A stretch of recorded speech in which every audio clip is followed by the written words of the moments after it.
Hi, I'm Bella Castillo, and I'm here in the Ooni Test Kitchen in Austin, Texas. Today I'm making a skillet brown butter cornbread with miso maple butter.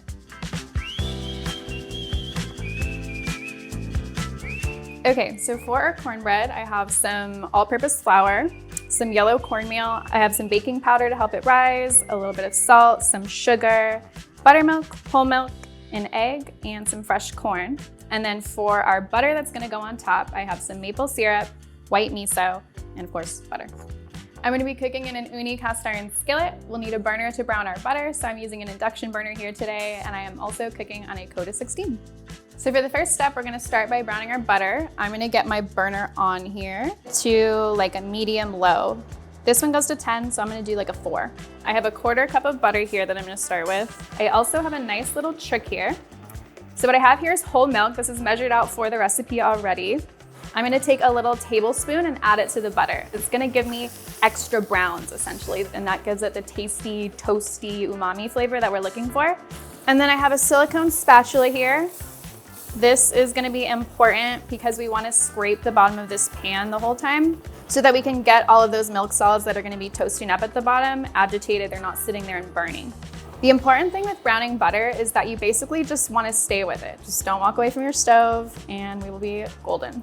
You'll see it's gonna start to foam. So we're about halfway there. We're starting to get some nice color and you're gonna see that these bubbles are gonna keep tightening up until they're like a really tight sort of soapy foam. So they're getting increasingly smaller. We're looking for like a nice amber color and I think we're about there. So I'm gonna go ahead and turn off the heat and I'm gonna pour this into a bowl here. Make sure you scrape out all of that delicious brown butter at the bottom. Also, pro tip, it is much easier to get this out when the pan is hot so that you don't have to scrub it out later. So my butter is nicely browned. We can see all of those good tasty bits. That's gonna add lots of flavor to our cornbread. Okay, so I have the brown butter here. It's still hot, so I'm gonna go in with my milk next, buttermilk, and then last, we'll go in with the egg, whisk to combine. Our next step is prepping the corn. I have a tip that is going to change your life. It changed mine. Putting it horizontally makes it so much easier and cleaner to get the corn kernels off here. So I'm just gonna add this corn to the bowl. And then I have my flour here. You don't have to measure this out precisely. I'm just gonna take like a little spoonful and sprinkle it on the corn. And then I'm just gonna toss that with my hands. Coating something like this that we're gonna be mixing into a batter with flour helps it suspend itself throughout so that it's not all sinking to the bottom when we bake it. All right, so we're ready to mix our dry ingredients. And I'll go in with my all-purpose flour, my cornmeal, we've got some salt, a little bit of sugar, and our baking powder. And then I'm gonna give it a little whisk. I'm gonna make a little well so that I can mix my wet ingredients in gradually. Whatever bowl you used for your flour, like a measuring cup or something, is a great way to just press it down in there, make a nice even little well. And then I have my wet ingredients, so just pour those in the center. We'll start mixing and just keep going till no more dry patches remain.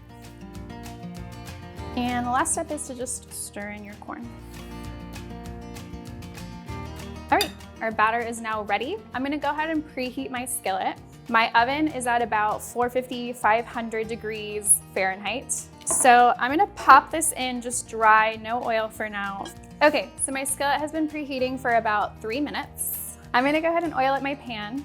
I'm gonna use a mix of a neutral oil, which I have in here. That's gonna bring my smoke point up so it's better for cooking at high temps. And also a little bit of butter, which is just for color and flavor. I like to gently guide it around the pan with my knife. Don't scratch up your skillet. And give it a little tilt around. You can see it's melting and sizzling because our cast iron is already hot. And then from here, we're gonna go straight in with our batter. And then I'm just gonna go ahead and smooth out the top so it cooks up nice and evenly. And I'm gonna go ahead and pop it in for about 3 to 5 minutes. I'm looking for this sort of back side closest to the flame to be a nice golden brown color. I cooked it for 3 minutes. It was needing a little more color, so I added 2 more. We're at a full 5 minutes now, and I'm gonna go ahead and give her a turn. And we're gonna go in for another 3 to 5 minutes until this side is nicely browned. Okay, it's a nice brown color all over. It's super puffy, a little domed in the middle, so I'm gonna pop her out. Okay, I like to give it A little tap in the middle, it should be nice and springy.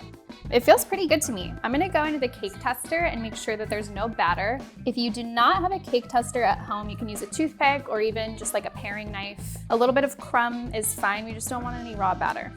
I'm gonna go ahead and turn off my oven and then I'm gonna prep my maple miso butter.